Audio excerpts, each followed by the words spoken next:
amigos y amigas de Lima Norte y de todo el territorio nacional. Mi nombre es Carlos Chavasco. Bienvenidos a Punto de Encuentro.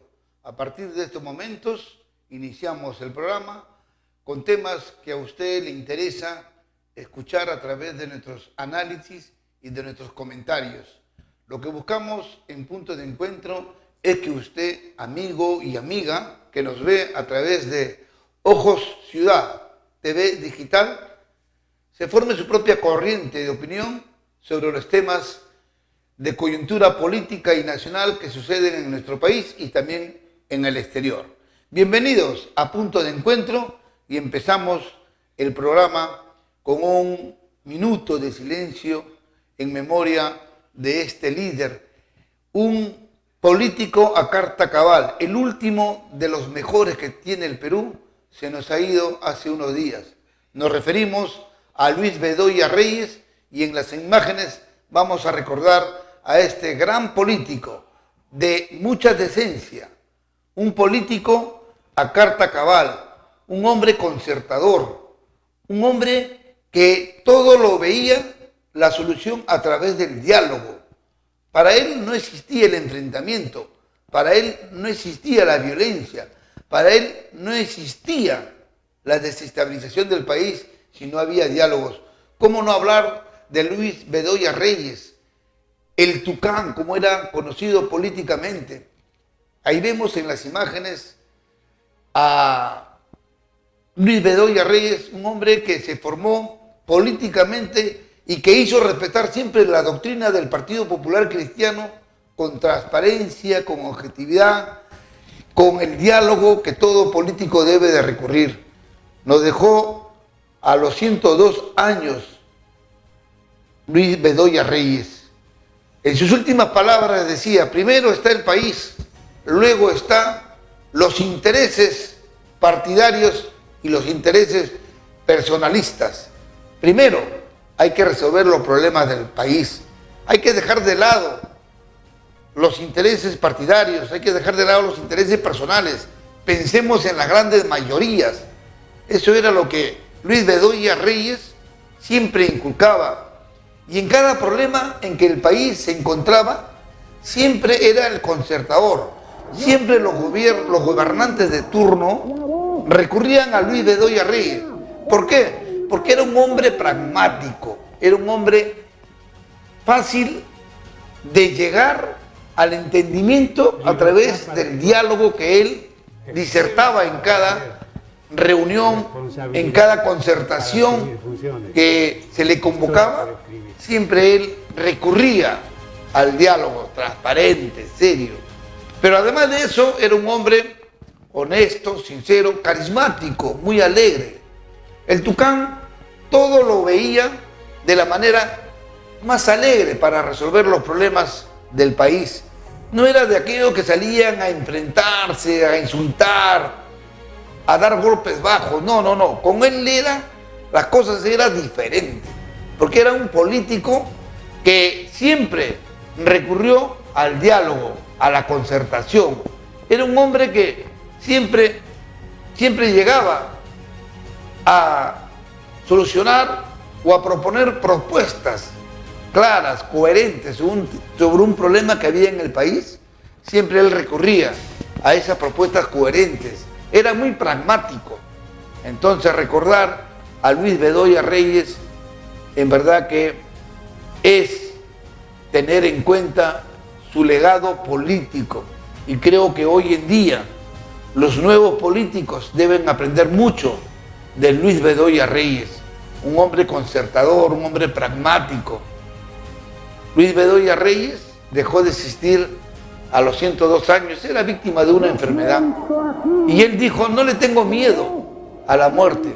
En una de sus últimas reuniones que concurrió al Congreso de la República a un homenaje por su cumpleaños, Bedoya dijo: muchos me preguntan si le tengo miedo a la muerte. Y yo también me pregunto, ¿le tendré miedo a la muerte? No le tengo miedo. Eso va a llegar en cualquier momento. Estoy preparado para eso. Así que no le tengo miedo a la muerte. Yo también me pregunto, ¿cómo será la muerte? Decía Luis Bedoya Reyes en una de sus declaraciones a la prensa. Desde esta tribuna rendimos homenaje a uno de los últimos buenos políticos que ha tenido el Perú, como es Luis Bedoya Reyes, el exalcalde de Lima, el líder del Partido Popular Cristiano, fundador del PPC. Y creo que la propuesta del alcalde de Lima, Jorge Muñoz, para que el Pleno del Consejo ponga el nombre de Luis Bedoya Reyes en la vía expresa, porque esa es una obra emblemática que hizo Bedoya Reyes cuando era alcalde. Pues ahora hay la propuesta para que el nombre de la vía expresa lleve, valga la redundancia, el nombre de Luis Bedoya Reyes. Esperemos que el Pleno del Consejo Municipal dé luz verde a la propuesta del alcalde de Lima para que la vía expresa ya no se llame Paseo de la República, sino se llame Vía Expresa Luis Bedoya Reyes. Ese será un gran homenaje para este político transparente, honrado, trabajador, honesto y concertador. Creo que el mejor regalo para él y para la historia de los limeños es que lo recordemos al Tucán con el nombre de la vía expresa, Luis Bedoya Reyes. Descansa en paz, Tucán. Nuestras condolencias a la familia de Luis Bedoya Reyes y también a la familia del Partido Popular Cristiano. Bueno, otro tema que tenemos que abordar está relacionado a que el gobierno declara cuarentena total durante los días de Semana Santa. ¿Y por qué declaran cuarentena total? Porque estamos siendo testigos, amables oyentes o televidentes, que la cuarentena es la alternativa que tiene el Ejecutivo para poder contrarrestar un poco el alto índice de contagios. El número de contagios va en aumento y desciende muy poco. Estamos sobre los 3.000 y no bajamos de los 3.000, 3.500, 3.400, pero no bajamos, no logramos bajar. Entonces eso es lo que preocupa al Ejecutivo. Y en Semana Santa siempre tenemos que salir, muchos quieren ir al cementerio, quieren ir a visitar a la familia, es decir, no se guarda ese descanso, esa tranquilidad, esa reconciliación con Dios, esa reconciliación con la fe cristiana, religiosa, no se guarda en el hogar. Antes era así, cuando nuestros padres nos criaban y teníamos 10 años, 8 años, todos estábamos en casa, no éramos como ahora, en estos últimos tiempos, en estas últimas décadas, en que uno aprovecha la Semana Santa para ir a visitar al hermano, a la prima, al compadre, al amigo y darse una buena juerga. Entonces la tradición, la costumbre de Semana Santa, que era de reconciliación con Dios, de fe en Dios y en casa, eso ya se perdió hace 3, 4 décadas, esa costumbre, esa tradición. ¿Por qué? Porque ahora pues aprovechan los días de Semana Santa para ir a visitar al compadre, al amigo, a quien sea, y ahí se dan unas grandes juergas y no se respeta los hitos, las costumbres de Semana Santa. Es por eso que el gobierno, viendo que el número de contagiados va en aumento, no desciende como se quiere, entonces, ¿para qué arriesgar? Declaramos la inmovilización total los días feriados por Semana Santa. Vamos a escuchar al ministro de Salud hablar sobre el particular. Que hay una restricción en la movilidad de las personas y por eso se van a permitir durante este día solo salidas para compras por medios peatonales, usos de bicicletas. Durante la Semana Santa quedará prohibido el uso de autos particulares. Solo se permitirán el transporte público y taxis autorizados. Hay una suspensión en el transporte de pasajeros nacional por medios terrestres y aéreos el jueves, el viernes y el sábado. Solo el domingo 4 estará permitido el transporte interprovincial nacional, tanto aéreo como terrestre. Como parte de las actividades permitidas, también se encuentran los servicios básicos esenciales y la atención de emergencias en establecimientos de salud las 24 horas del día. Con estas medidas anunciadas por el Ejecutivo, se buscará la inmovilización de las personas para así evitar el incremento de los contagios. Bueno, ahí estaba el ministro de Educación dando a conocer esta decisión tomada por el Ejecutivo. Nadie, absolutamente nadie, en Semana Santa podrá salir de casa. Cuarentena total.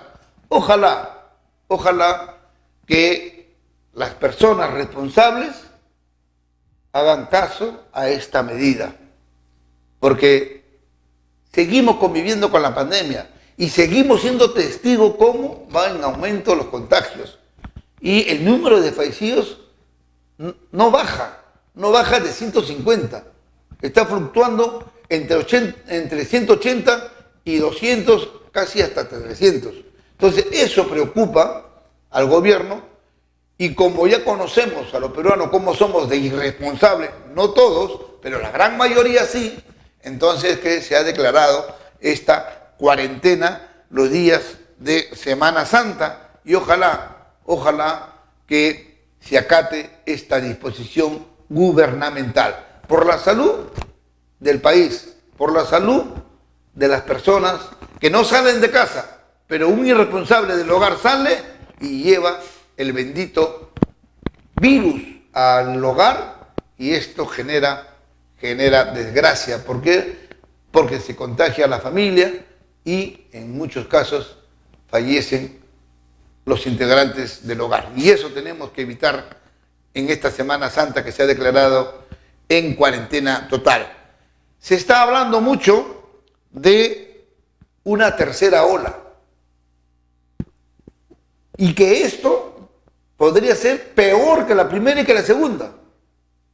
El Ejecutivo no se duerme en sus laureles, ya está trabajando, ya está craneando una estrategia en caso se produzca la tercera ola, aunque todo hace indicar que sí va a haber una tercera ola. Fíjense ustedes en Chile que tiene vacunado a un gran porcentaje de su población, que es el prototipo de esta campaña de vacunación, que ha dado ejemplo en la campaña de vacunación. Sin embargo, se ha declarado en cuarentena total. ¿Por qué? Porque hay contagios que ha llevado al gobierno chileno a declarar nuevamente la cuarentena, a pesar que las personas están vacunadas. El hecho de que tú estés vacunado no significa que el virus no te va a infectar. Simplemente la vacuna es algo que contrarresta al virus, a la COVID, pero no lo elimina, no lo mata. Solamente la vacuna lo que hace es contrarrestar. Entonces, en Chile, que es el ejemplo de la vacunación, hay un rebrote, que es una tercera ola, y que ha preocupado al Ejecutivo, al presidente de ese país, que ha declarado en cuarentena total. Entonces, eso sucede en Chile, aquí nomás, país vecino de nosotros, en Europa, Alemania, Francia, Italia, igualito. Hay ya una tercera ola que es más fuerte, que es más cruel. Fíjense en Italia, en un solo día 34.000 personas contagiadas por el virus. En un solo día, imagínense ustedes. Si eso ocurriera en el Perú, imagínense la desgracia en que caeríamos. Por eso que el gobierno está preocupado y está ya trabajando las medidas de prevención ante una tercera ola. Vamos a escuchar y vamos a ver las imágenes del ministro de Salud y el informe respectivo sobre este posible ingreso a una tercera ola en nuestro país. Bueno, en principio hay que reiterar que efectivamente la tendencia a nivel mundial, y Europa es un ejemplo de ello, es que se pueda presentarse una tercera ola. Esto también sería factible en América Latina y particularmente en Perú, porque porque subsisten dos factores que son los que causarían una tercera ola, como son los que han causado la segunda ola. En primer lugar, el virus circulando libremente en el país. Es decir, desde la primera ola, el virus se hizo de transmisión comunitaria. Usted recordará que al inicio era solo una transmisión muy focalizada, pero rápidamente se convirtió en transmisión comunitaria. Esto quiere decir que está circulando libremente entre las personas, porque se desarrollan las personas, como ya sabemos, y este es un factor para que exista otra ola. Y el segundo factor es que haya personas que están desprotegidas de defensas y que por lo tanto están susceptibles a enfermarse del virus. Y esto es muy importante tenerlo presente, porque creo yo que el error que se cometió el año pasado y por lo cual se bajó la guardia y se supuso que no había una segunda ola, fue porque durante la primera ola un porcentaje importante de personas, que en promedio se considera el 40% de los ciudadanos, se infectó, ya sea porque hizo la enfermedad o porque estuvo en contacto, aunque no haya hecho la enfermedad, y el estudio cero prevalencia detectó anticuerpos que habían generado más o menos el 40% de las personas. Erróneamente se supuso que por esa vía, cuanto más se infectaban las personas, más se acercaban a lo que se llama la inmunidad de rebaño. Exacto. Por ejemplo, que en Iquitos, ya con 70%, digamos un 5% más, ya estaban todos protegidos. Bueno, el error de eso es no haber entendido que este virus no produce una inmunidad permanente. Mire, la mayoría de las personas que han tenido, que hemos tenido, yo puedo mostrar mi ejemplo personal, han ido perdiendo las defensas después del quinto o sexto mes. Yo he tenido defensas chequeadas mensualmente hasta hace un par de semanas, o sea, más o menos 9 meses, pero ya en estos días, el análisis que me he hecho, ya no tengo efectos. ¿Esto qué quiere decir? Que para que haya inmunidad de rebaño, tiene que haber efectivamente una protección permanente de las personas que se van enfermando o van entrando en contacto con el virus. En el caso de este virus, eso no se produce por lo que acabo de decir, que la duración de la protección no es como en otras enfermedades, por ejemplo, el sarampión. El sarampión es una enfermedad que cuando uno la contrae, y por lo menos los de mi generación la hemos contraído de chicos, quedamos inmunizados para toda la vida. Y luego las generaciones posteriores a quienes ya se les aplicó la vacuna quedan protegidos para toda la vida. Y así se va arrinconando. Así sucedió con la viruela y con la polio, por ejemplo. Pero este virus no produce una inmunidad permanente. Y ese es el problema por el cual siempre hay el riesgo de que se amplíe el ataque a las personas que no habían tenido, o incluso a las que tuvieron y ya perdieron la inmunidad, y se genera una ola expansiva, como ha sido la segunda ola. Yo creo que esa es una lección de la cual hay que sacar las enseñanzas muy grandes, porque por haber bajado la guardia no se incrementaron las camas de hospitalización, no se incrementaron las camas UCI, todavía con el gobierno anterior, no se amplió el número de recursos humanos, etcétera. Bueno, ya aprendamos pues esa lección, nos cogió la segunda ola y con una fuerza muy grande, como está cogiendo también a otros países en América Latina, estamos viendo en Chile, estamos viendo en Brasil, y aunque la tendencia en las próximas semanas sea a la reducción, nada impide que haya una tercera ola por lo que estoy diciendo, porque aún teniendo una población importante afectada, su protección espontánea va a ser de corta duración. Bueno, es cierto lo que dice el ministro, y es para tomar en cuenta lo que el ministro está dando a conocer, que el virus no produce inmunidad permanente. Muchos creen que porque ya me dio, ya no me va a volver a dar. No, estamos mal, estamos equivocados. Porque con las variantes que se están presentando, y que cada variante es diferente, ni siquiera son iguales, como para decir ya la variante primera me dio el primer virus, el primer me contagió, ya con eso es chévere. No es así. Estamos viendo que la segunda variante, es decir, el segundo rebrote, la segunda ola ha sido bien cruel, ha sido fuerte, y la tercera va a ser peor. Entonces no digamos que ya me dio, entonces me tiro al abandono, bajo la guardia. No es así. Tampoco digamos que ya me vacuné, ahora sí ando sin mascarilla y puedo salir. Tampoco es así. Este virus ha venido a convivir con nosotros. Y la única forma de evitar reinfección y de evitar ser contagiados es usando bien la mascarilla, lavándonos las manos en forma permanente, el distanciamiento social de 2 metros. Eso es lo más importante. Pero no digamos, porque ya me dio, ya estoy inmune. No, el virus no produce inmunidad permanente. Así es que la reinfección te la puedes dar, así lo hayas tenido 1 o 2 veces. Acabo de conocer en el Hospital Sergio Bernales, donde trabajo, que hay una persona que le ha dado 4 veces. 4 veces, no estoy exagerando, 4 veces. Entonces, cuidémonos. Esto no es un juego, no es una broma. La reinfección te puede dar 1, 2, 3 veces, hasta 4 veces.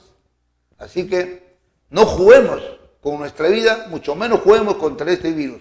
Momento propicio para escuchar el comentario de Tito Castillo. Tito, muy buenos días. Vamos a ver si Tito Castillo está con nosotros. Tito, muy buenos días. Muy buenos días, Chevasco, muy buenos días a todos los amigos de Lima Norte que nos escuchan a través de esta importante señal de televisión digital. Muy bien. Ya se dieron algunas recomendaciones en torno a lo que va a ser los próximos días y las medidas de precaución que va a tomar el gobierno en relación al tema del coronavirus. Prácticamente Jueves Santo, Viernes Santo, Sábado Gloria y Domingo Resurrección, toque de queda total. Y lógicamente esto como una medida preventiva, porque lamentablemente los días de Semana Santa en nuestro país se han considerado pues como días no de culto, no de oración, no de reflexión, sino como días de diversión. Y nos parece que estas medidas de una u otra manera son atinadas. Lo que sí nos debe llamar la atención y nos debe preocupar es de que la presidenta del Consejo de Ministros ha anunciado que debemos estar preparados para una tercera ola y nos ha recomendado que hay que mantener la distancia de 1,5 metros, utilizar la mascarilla, utilizar los protectores, lavarnos las manos y con jabón y alcohol, etcétera, etcétera, etcétera. Esas son las recomendaciones que nos dan al pueblo, a la gran mayoría de nuestro país. Sin embargo, la presidenta del Consejo de Ministros no ha dicho nada de lo que tiene que hacer el gobierno y de lo que debió haber hecho el gobierno desde hace mucho tiempo atrás. Porque si ya se está hablando de una tercera ola, ¿dónde están las camas UCI? ¿Dónde están los balones de oxígeno? ¿Dónde está la infraestructura para poder contrarrestar el tema de una posible tercera ola? De eso no dice nada la ministra. Y lo que también nos ha sorprendido es de que el ministro de Salud, Óscar Ugarte, a quien hemos tenido la oportunidad de conocerlo cuando fue regidor en la época de Alfonso Barrante Lingán, el señor Óscar Ugarte fue el impulsor del programa del vaso de leche. En esa época este señor, que era de la izquierda, tenía sensibilidad social, pero ahora ya prácticamente es parte de lo mismo, repetir recetas, que ya van a venir las vacunas, que ya están llegando las vacunas, que ya se empezaron a vacunar y que al final de cuentas hasta ahorita no llegamos ni a 1 millón de vacunados, porque esa es la realidad. ¿Eso qué significa? Que no existe claridad y no existe transparencia en el manejo de la información que debe dar el gobierno hacia la población. Yo le pregunto al presidente Francisco Sagasti, Yo le pregunto al ministro de Salud, ellos se van el 28 de julio. Hasta el 28 de julio, ¿cuántos peruanos van a estar vacunados? Que nos diga una cifra. ¿Van a llegar o no van a llegar las vacunas para cubrir la demanda nacional? Yo creo que no, que todo es una simple palabrería de parte del ministro de Salud, que al final de cuentas, pues, se ha convertido en un vocero más de la mentira y no de la verdad que el pueblo tanto reclama. Y ya nos metieron que posiblemente, y la gente comenta, y seguramente ese va a ser el tema en Semana Santa, de que posiblemente se venga una tercera ola. ¿Y qué precauciones toma el gobierno? Ninguna. Eso nos recuerda cuando se hablaba de la segunda ola con el señor Vizcarra. Y no estaban preparados, no se han comprado camas, etcétera, etcétera, etcétera. Y hablando de Vizcarra, la jueza, que es una de las estrategas en el caso de Lavajato, donde investigan el tema del caso de Odebrecht, prácticamente le ha dicho que no hay mérito para que lo encarcelen al señor Vizcarra, porque simplemente no hay indicios de fuga, y bueno, y demuestra que se está realizando en la ciudad de Lima y es candidato. Pero no, lo que no ha dicho la jueza, lo que no ha descalificado son las pruebas que ha presentado la fiscalía, el señor Atoche, el fiscal Atoche, y en las pruebas que son irrefutables, eso se va a ver ya en el expediente concreto del juicio, donde va a ser pues definitivamente investigado y imagino que será sentenciado el expresidente del gobierno regional de Moquegua y expresidente de la República. Pruebas contundentes existen, documentación existe, esa es la pura verdad. Muchas gracias y será hasta la próxima.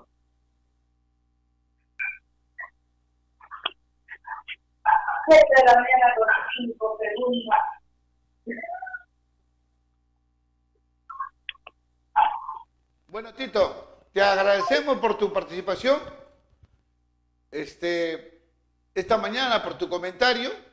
Estamos seguros que lo que has manifestado será tomado en cuenta por el Ejecutivo. Estamos hablando de una tercera ola, pero no se está hablando de la compra de camas UCI, de camas hospitalarias, de más gas, de plantas, de oxígeno que deben de haber en los hospitales. Simplemente estamos advirtiendo a la población, le estamos diciendo, prepárate para la tercera ola que va a ser más fuerte. Pero el Ejecutivo, ¿qué hace? ¿Cuál es la estrategia del Ejecutivo ante la carencia de camas UCI, ante la carencia de camas hospitalarias, ante la carencia de oxígeno? De eso no se menciona, y tiene mucha razón Tito Castillo cuando da a conocer su preocupación. Y creo que no solamente es la preocupación de él, sino también de todos los peruanos, porque nadie en el hogar está libre de que a uno de los integrantes de la familia le pueda contagiar el virus. Nos vamos a separar por unos instantes con información comercial y ya regresamos para escuchar las noticias desde el Callao con Leonardo Vargas. Nos separamos por unos segundos. Ya volvemos.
La empresa Bacus, que nos hace llegar sus Malting Powers, al señor Alfredo Pérez, que se hace presente con los juguetecitos para los niños de Jachubampo. Estamos muy agradecidos por la recepción, estamos disfrutando de una pequeña chocolatada preparado por los pobladores de acá del mismo Jachubampo.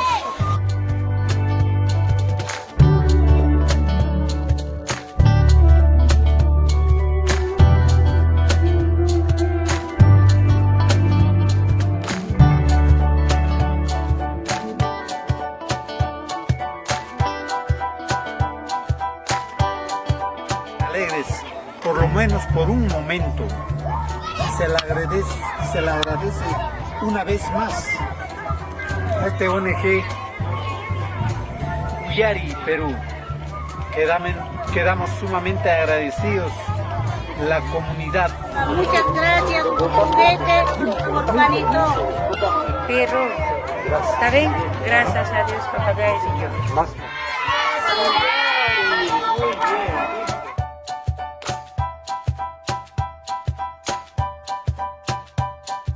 Bueno amigos, les presento los cuadros de graduación. Este es el modelo Cibergraduación y este modelo se llama Perú es una maravilla.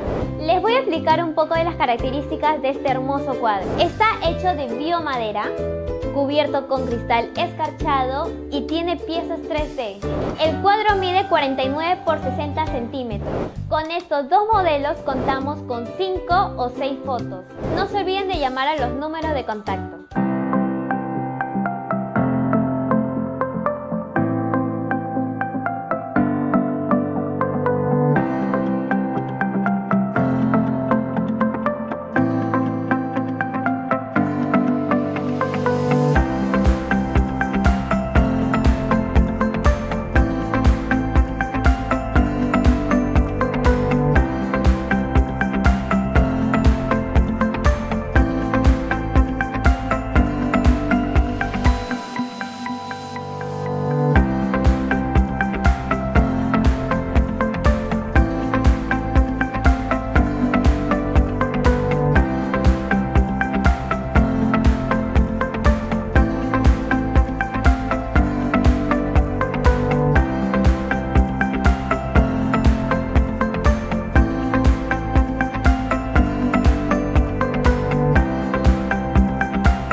Regresamos con punto de encuentro y esta madrugada se acabó la huelga de los transportistas.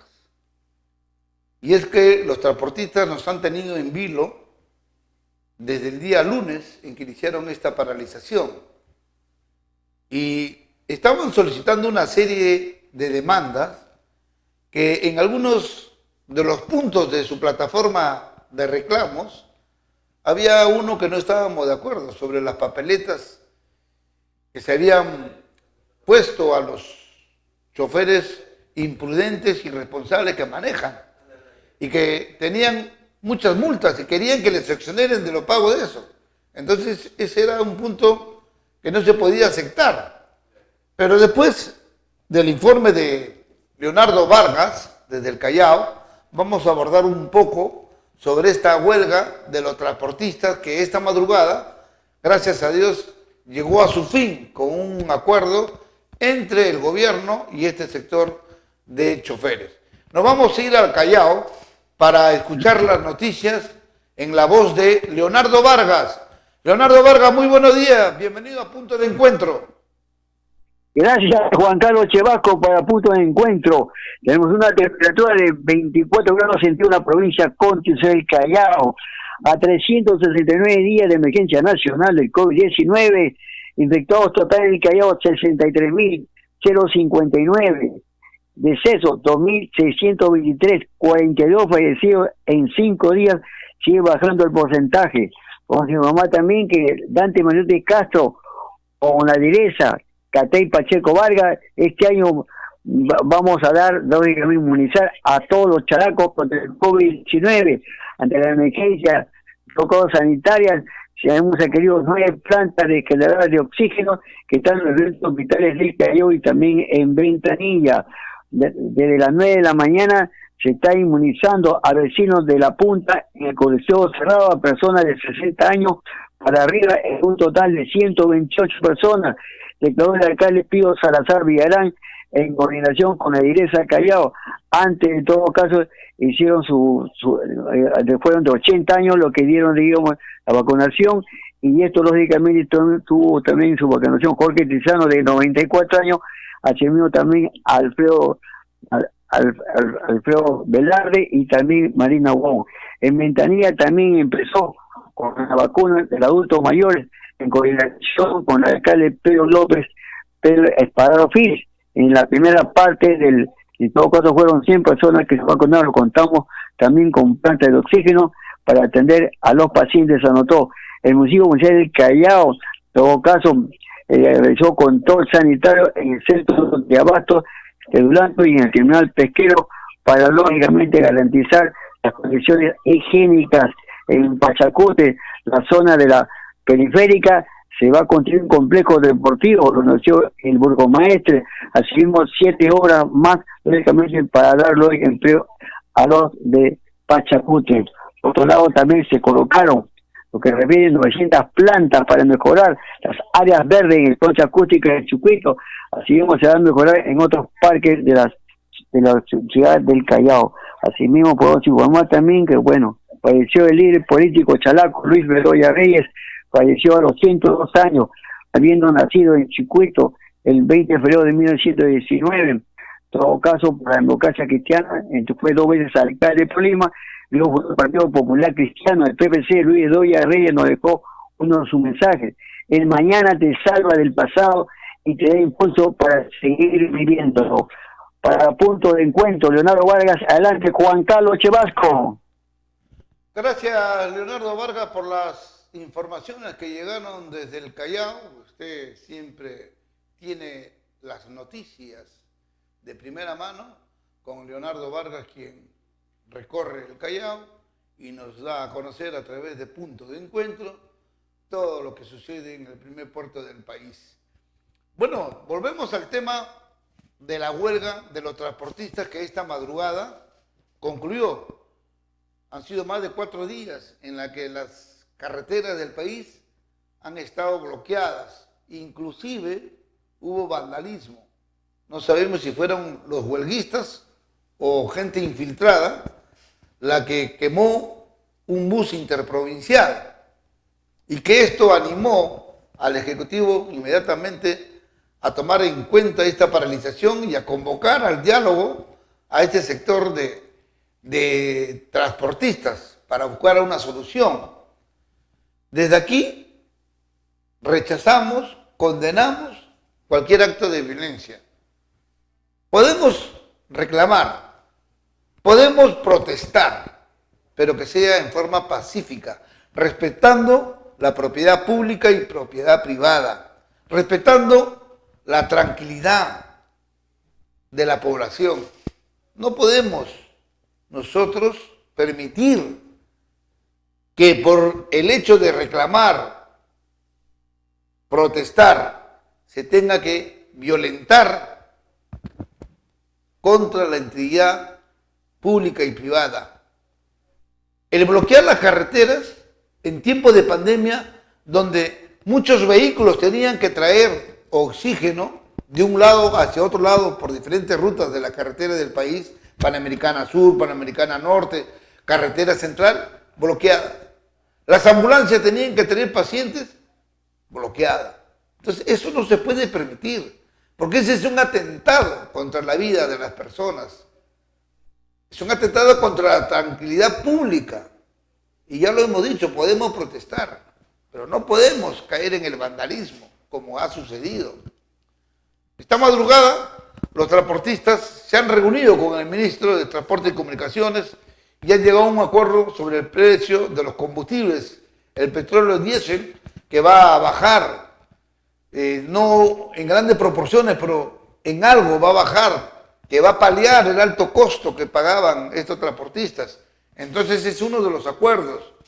Y otro es que no se aceptaba que aquellos choferes que manejan estas máquinas pesadas y que tienen abultadas multas, se les condone, se les permita no pagar. Eso es algo ilógico, porque un chofer que ha cometido una infracción tiene que ser sancionado, tiene que pagar su multa. Un chofer que manejaba en estado de ebriedad tiene que ser sancionado, tiene que pagar su multa. Un chofer que tiene muchas papeletas y que ha estado circulando tiene que pagar su multa. Entonces, eso no se puede condonar. Eso no se puede decir, no vas a pagar. Eso no se puede perdonar. Entonces, ese era uno de los puntos también en que los transportistas se habían puesto en su plataforma de lucha y que el Ejecutivo no quería aceptar. Y no podíamos aceptar eso, porque es avalar la irresponsabilidad, es avalar al culpable de hechos tan flagrantes como el manejar en estado de ebriedad, como el tener bastantes papeletas y estar circulando con su vehículo. Entonces, eso también se llegó a un acuerdo y van a ser aplicadas estas papeletas y los sancionados tendrán que pagar. Pero lo importante es que esta madrugada, al promediar las 3:30 de la mañana de hoy, concluyó este paro de transportistas y esperemos que todo vuelva a su tranquilidad. Pero a raíz de esta paralización, amables oyentes, los precios de los productos de primera necesidad comenzaron a elevarse en forma abismal, en forma preocupante. Las amas de casa ya no sabían qué hacer, porque la papa que estaba a 80 céntimos el kilo se disparó a 2 soles, 2 soles 20. Las hortalizas, el tomate, la cebolla, la zanahoria, comenzaron a elevarse sus precios. Entonces, esta paralización tuvo sus consecuencias. Vamos a ver las imágenes, el informe periodístico sobre el particular. Vamos entonces, mientras esperamos las imágenes, ahí están las imágenes. Que están subiendo en algunos productos, pero productos todavía hay. Hoy ingresaron 1.500 toneladas, mañana deben ingresar un promedio similar, pero ya no podríamos sostener más esta situación de abastecimiento más allá de un par de días. Situación similar es la que sucede en el mercado mayorista de frutas, donde solo ingresó el 50% de la capacidad normal. Sin embargo, a diferencia de las verduras, el alza de precios no se ha incrementado considerablemente. No hay precio estable, precio variable.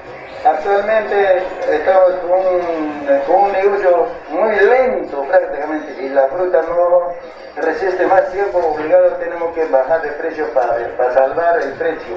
Otro rubro perjudicado es el de los propios transportistas que traen los productos, quienes no solo deben lidiar con las dificultades para trasladar su mercadería desde diferentes partes del país, también con el impacto en el precio del combustible. Los transportistas le afecta en grande, por lo que el petróleo pues está subiendo a la semana, cada semana. El valor del petróleo antes estábamos echando con 11 soles, 10.50, ahora está con 14 soles. Si bien aún no hay un desabastecimiento, en los mercados minoristas se han visto obligados a subir aún más sus precios. La zanahoria lo comprábamos a 1,50 sol, vendíamos 2 soles, pero ahorita está 6 soles por mayor. Y tenemos que venderlo mínimo 7, ganar 1 sol porque se paga la carreta, se paga el transporte. Porque estamos nosotros, claro, porque nosotros vamos a comprar a Santa Anita. Antes compraba con 16, 17, ahora no alcanza, 50 soles no alcanza. Se espera que en las próximas horas el gobierno llegue a un acuerdo con los transportistas para frenar esta situación que impacta directamente en la canasta básica familiar. Bueno, fue algo que produjo esta paralización de los transportistas, un desequilibrio en la economía de las amas de casa, porque muchas de las amas de casa fueron a los mercados y se encontraron que los precios estaban sumamente elevados. Entonces, en estos días de paralización, el ingreso de productos de primera necesidad hacia los mercados mayoristas de Lima era poco, y esto comenzó a generar la especulación de los precios de los productos de primera necesidad. Estas paralizaciones generan esto, provocan esto, el desabastecimiento de los productos en los mercados. Y lo primero que hacen los protestantes es bloquear las carreteras. Eso es lo primero que hacen. Bloquear las carreteras, Panamericana Sur, Panamericana Norte, Panamericana, o mejor dicho, la carretera central. ¿Para qué? Según ellos dice, para que el gobierno sepa que están protestando. Está bien, el gobierno sabe que van a protestar, pero no es la forma de cómo afectar a toda una población. Y recuerden que Lima sobrevive de los productos que vienen del interior del país. Entonces, estos transportistas no tuvieron mejor idea que bloquear la carretera central, la Panamericana Norte y la Panamericana Sur, para hacerse sentir, para que sepan que están en paralización, perjudicando a la gran mayoría de limeños y de charlacos que tuvieron que hacer malabares para el presupuesto diario en la compra de los productos de primera necesidad en los diferentes mercados de Lima metropolitana y del Callao. Felizmente, esta madrugada, a las 3:30 de la mañana, acabó esta paralización de los transportistas de carga pesada y también algunos interprovinciales que se habían acogido, se habían adherido a esta paralización. Nos vamos ahora con el tema electoral, el tema político, y es que en estos últimos días han dado las encuestas y como todos ya sabemos, Johnny Lescano de Acción Popular mantiene el primer lugar. Sin embargo, no podemos decir que es favorito, porque vuelvo a reiterar, favorito es aquel que tiene una ventaja de 15 puntos sobre los demás. Pero aquí no, aquí Johnny Lescano apenas tiene una ventaja de 5 puntos, que es fácil de poderse revertir en lo poco que queda de la campaña electoral, sabiendo que los peruanos, la mayoría de peruanos, que ahora sabemos que hay un 30% de indecisos, a último momento deciden por quién va a votar. Así que Johnny Lescano todavía no la tiene cantadita de ganador. De que podría estar en una segunda vuelta, tiene más opción de estar en una segunda vuelta. Pero de ganar en primera vuelta, lo dudo. Nadie va a ganar en primera vuelta. De hecho, que va a haber segunda vuelta. Por lo pronto tenemos a Johnny Lescano ahí, ya metido con un pie en la segunda vuelta. ¿Quiénes están peleando por entrar a esa segunda vuelta? Es Forsyth, López Aliaga, está Keiko Fujimori, Verónica Mendoza, pero quien está dando la sorpresa y está dejando atrás y está avanzando en forma silenciosa, pero a pasos agigantados, es nada menos que el candidato que tiene como logotipo el lápiz. Nos referimos a Pedro Castillo. Pedro Castillo ha desplazado nada menos que a Julio Guzmán, a Salaverry, ha desplazado a Acuña. Esos tres que son bien conocidos y que todos pensábamos que iban a estar en los primeros lugares de las encuestas y que ahora están en los últimos lugares, han sido dejados atrás nada menos que por Pedro Castillo, un profesor que está dando que hablar en esta carrera electoral y que de repente podría convertirse en el outsider de esta campaña electoral, porque está avanzando en forma silenciosa y ya ha dejado atrás nada menos que a Guzmán, nada menos que a Acuña y a Salaverry. Vamos a ver la entrevista que le hizo Juliana Osenford al candidato del lápiz, Pedro Castillo. Es una herramienta para sacar adelante al país. El Perú no necesita látigos, no necesita fusiles, necesita es una herramienta de la cultura de la educación. Con esta vamos a escribir la nueva constitución hecha por el pueblo, mi estimada Juliana. Es lo que estamos planteando en el país. Nosotros, como maestros, yo tengo 24 años como docente, ¿no?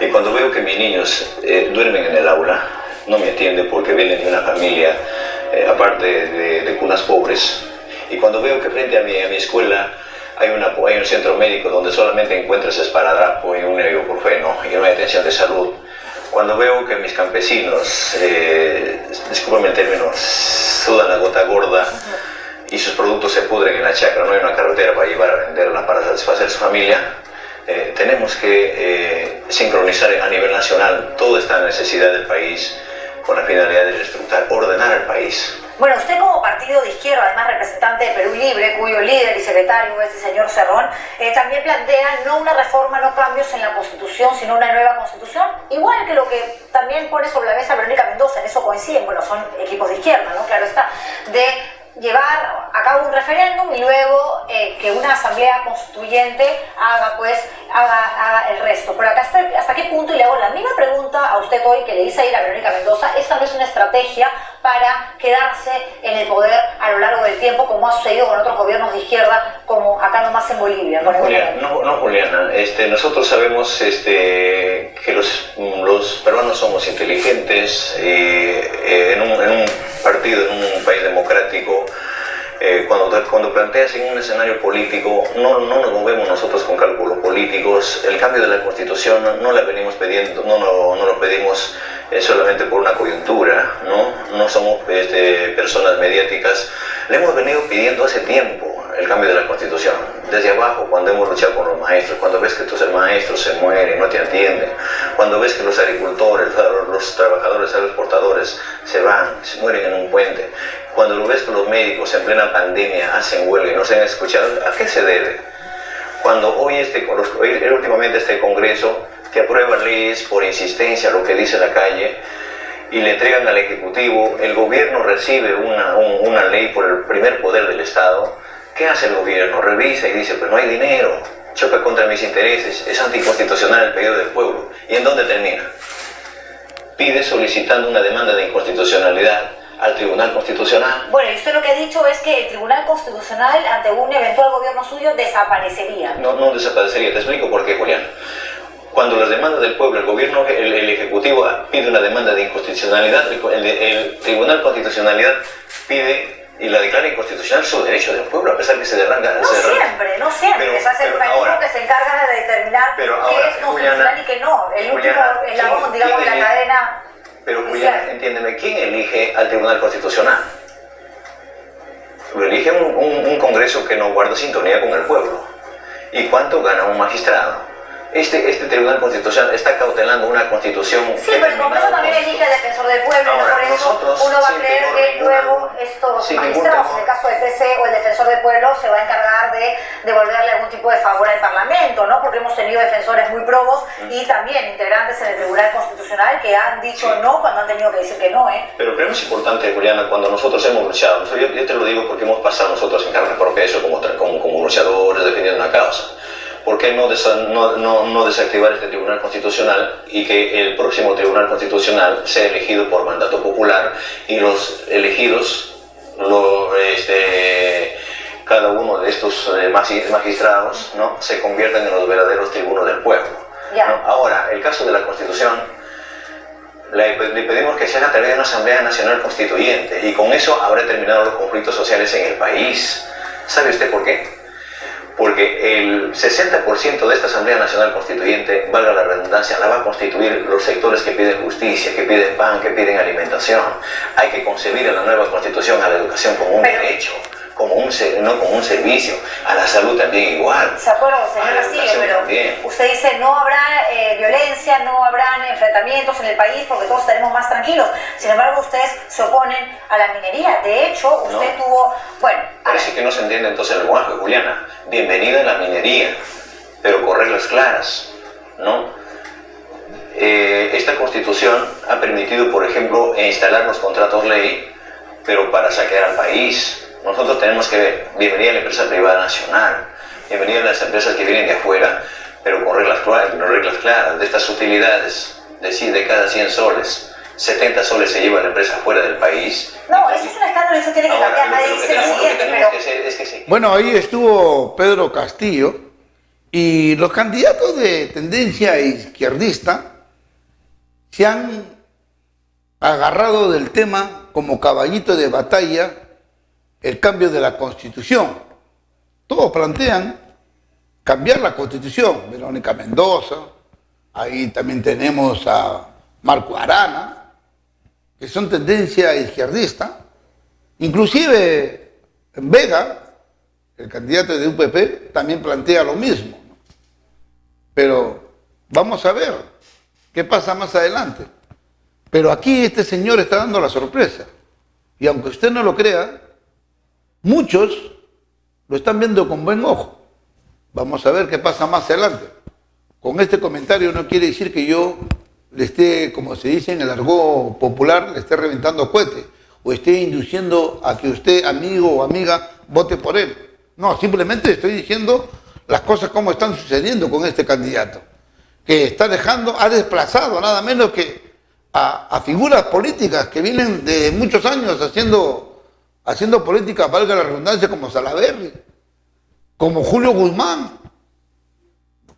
Entonces, no es poca cosa estos señores, porque Salaverry, ¿cuántos años en la política? El señor Julio Guzmán también. El señor Acuña, que teniendo tanto dinero no cala, no pega en el electorado. Y este señor, apenas con unos 3, 4 años que figuró con la huelga de los docentes, de los maestros, inmediatamente se ganó la simpatía y se hizo conocer. Y ahora, mire, ha desplazado a 3 buenas figuras políticas, los ha dejado atrás. Y él está encima de ellos. Pero vamos a ver qué pasa más adelante con las encuestas. El señor López Aliaga, Rafael López Aliaga, no entendemos. Es un candidato de la extrema derecha, un poco desequilibrado, incoherente en lo que dicen y en lo que hacen. Firmó hace poco una alianza electoral con el etnocacerismo, es decir, el partido que apoya abiertamente y que reclama la liberación de Antauro Humala. Pero al darse a conocer esta información, los medios de comunicación se sorprendieron, inclusive la misma población, porque el señor López Aliaga, que es de derecha, extrema derecha, que firme con el etnocacerismo del señor Antauro Humala, es algo contraproducente que se ve, ¿no? Muchos creen algo ilógico, pero sin embargo este señor se atrevió, y como lo cuestionaron esta alianza, entonces él agarra y dice, no, yo he firmado la alianza con el grupo de etnocacerismo, pero no con el maldito, con el asesino de Antauro Humala.